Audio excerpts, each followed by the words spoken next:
أعوذ بالله من الشيطان الرجيم بسم الله الرحمن الرحيم نحمده ونصلي على رسوله الكريم أما بعد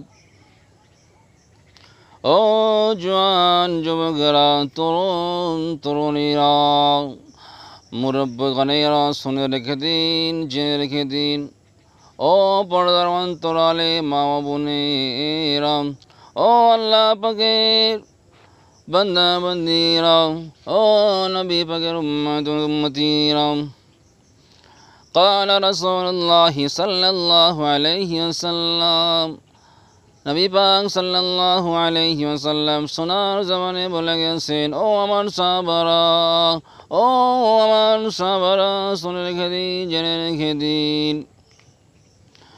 যখন কোনো মহিলা 5 ওয়াক্ত নামাজ আদায় করবে, রমজান মাসের রোজা রাখবে, নিজের লজ্জাস্থানকে সংরক্ষণ করবে এবং স্বামীর সেবা করবে, কিয়ামতের দিন বলা হবে তুমি যেই জান্নাতের দরজা থেকে প্রবেশ করতে চাও প্রবেশ করতে পারবে, জোর হবে না, আরও জোর হবে না। সুবহানাল্লাহ।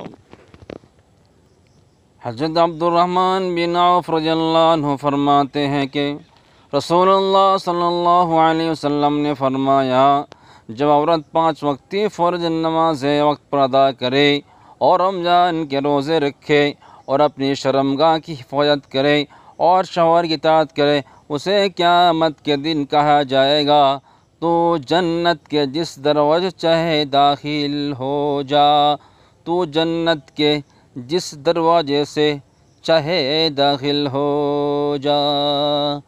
सुभान अल्लाह।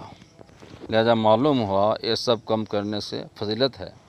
তাহলে বোঝা গেল এই কর্মগুলো করলে কত বড় গুরুত্ব মহত্ব আছে। আল্লাহ পাক আমাদের সকলকে এই কাজ করার তৌফিক দান করুন। আমিন।